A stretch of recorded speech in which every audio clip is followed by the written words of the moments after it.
NBA has already been put on notice by the Boston Celtics, but this time they made an even bigger statement, and that's defeating the Golden State Warriors by a total of 52 points. And to be fair, if they just put their foot on the gas pedal, they probably could have won by 60, 70, 80 points. It wasn't even a game. By the end of the first quarter, we all knew it was over. One of the most disappointing actually games in a long time during this NBA season, because we actually all tuned in on Sunday, with no football, hoping to actually have something to watch. And instead, man, the NBA has something to really fear about the Boston Celtics.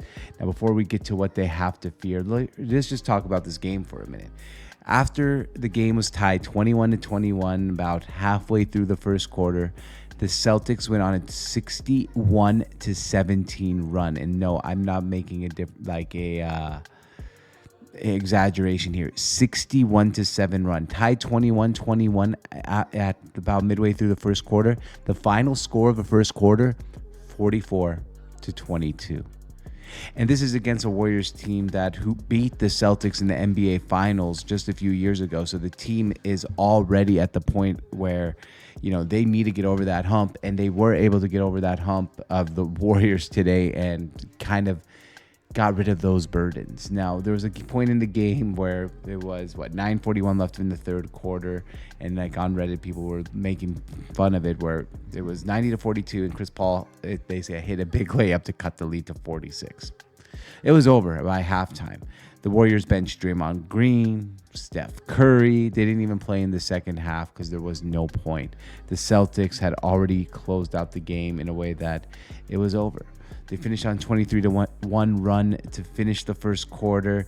And as I said, it ended up 44-22 after one. But the 1 point was a 3-second violation by the Celtics, which resulted in a free throw. The Celtics are pretty good. And let's just talk about how good. Because when they're clicking, they're unbeatable. When they're clicking, of course. And this is without Porzingis today to even make matters even worse for the Warriors. But the Celtics are now 48-12. This is their third win of a season by 50-plus points. 3 wins by 50-plus points. That's pretty impressive. You don't hear that much in sports where a team is not only, the best record in the NBA, but a team that is protecting home court, but a team that also blows out teams and doesn't leave any room for them to come back. I think a lot of people before the season would say if there was a weakness with the Boston Celtics, it would have probably been their head coach. But he's proven to actually be a pretty good coach. I think last year and the year before that, just last year, he got a lot of flack for almost no reason. I mean, this is just bullshit. They're able to go up and kill teams, kill them. There's literal annihilation 3 times by 50-plus points. And so I gave you a bunch of facts here. Here's a couple opinions about the Boston Celtics. Now, my 3 opinions here are: 1, I don't know if they're going to win the NBA championship this year, but you have to have a very friendly reminder here that LeBron never won an NBA championship until he was 27, 28 years old. Jason Tatum is 25. Keep that in mind. Most NBA champions take a long time to get that first championship, and it feels like Jason Tatum and Jaylen Brown have been going through this over and over and over again, getting close and then never winning. And a lot of people are like, man, will they ever win? Keep in mind the age, 25 years old for their best player, Jason Tatum. He's still very, very young. So can you really say that this team hasn't been able, think about that, 25 years old, they haven't been able to get over the hump? I would say they've gotten over the hump. They've been in the NBA Finals twice before Jason Tatum was 25 years old. That is an achievement by itself. So despite me not actually thinking they're going to win the NBA championship this year, I think the Denver Nuggets are going to repeat. I don't think it's win the NBA championship or panic for the Celtics because of the age of Jason Tatum. My number 2 thing is their home court. That if they're going to win the championship, it's going to be the home court. That Boston environment, from as soon as the game tipped off until the game ended, felt like a playoff atmosphere. I think that's because whenever the Warriors come into town, especially a Warriors team that I think was 9-1 in their last 10 games and finally seems like a team that resembles the Warriors that we know.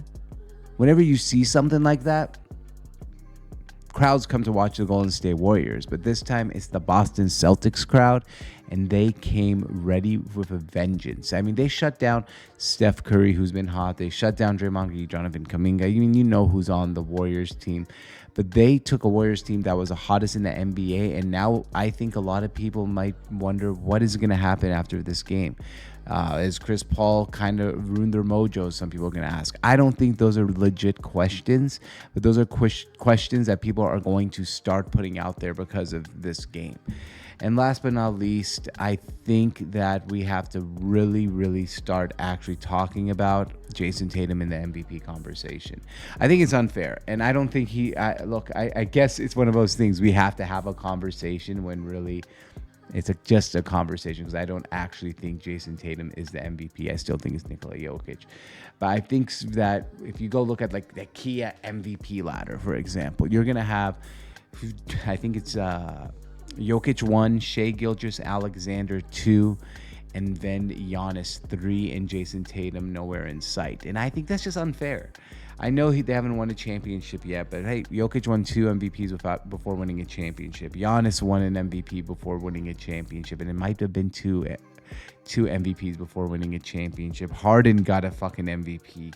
Russell Westbrook got an MVP, and none of those guys have had that playoff success that Jason Tatum has. And a lot of people are like, oh, Tatum, I don't think can do it in big games. Let's not forget Game 7 Philly, 50-plus points in a closeout game to set the Game 7 record for most points in a closeout Game 7. So he's been able to do it, and I don't believe he is the MVP. He's not. I think it's Jokic, but I think it's kind of absurd that we don't have him as the second best or second place in the MVP voting. I mean, the splits, 27 points per game, 8 rebounds, 4 assists on 48% field goal shooting. But he's also a really good defensive player on the team with the best record in the NBA. Like, all those things to me spell out, hey, Jason Tatum, you should be at least in the MVP conversation. Not the MVP. I'm going to say that one more time. Not the MVP, but in the MVP conversation. So I think that's what we have to take out of this game. I don't think there's too many NBA regular season games you finish and you say they have to take something out of it right now. You get more of a collective state on it. But I think this game said a couple things. The Celtics knew a 9-1 in their last 10-game Warriors team is coming in, or 8-2, in their last 10-game Warrior team is coming in. They beat us in the NBA Finals just 2 years ago. We have the best record in the NBA, and the whole entire nation is basically watching. We need to put our foot down their throats and make sure that they know they can't compete on the same level as us. And I think that's what they were doing. It was just literally a butt whooping that they wanted to inflict. And I think that's what made it so impressive. I think they were trying to make a statement, and they were able to make a statement. And that stuff doesn't always happen when a team wants to make a statement, especially a young team that's never won a championship against a team that has won a championship. But for the Warriors, I'll just make this a quick 30-second thing about the Warriors. This is not a reason to write them out. A lot of teams have lost to Boston this year. It's a regular season game. But I think this game says more about the Boston Celtics than it says about the Golden State Warriors. So I think we can take a lot out of this game for the Celtics.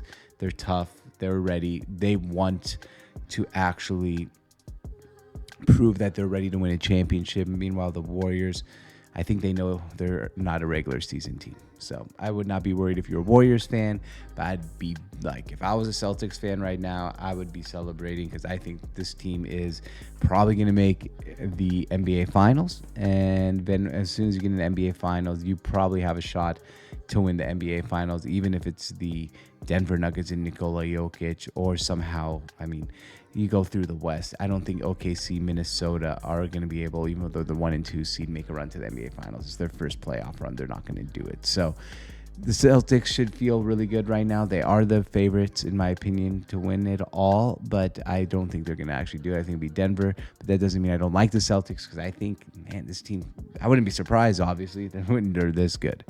So my name is George on Tap. Thank you for watching. I'm part of the Sports on Tap network. I really appreciate you getting to this part of the video. If you have, make sure you hit that like and subscribe button. We'll see you guys next time. And hey, thanks for stopping by.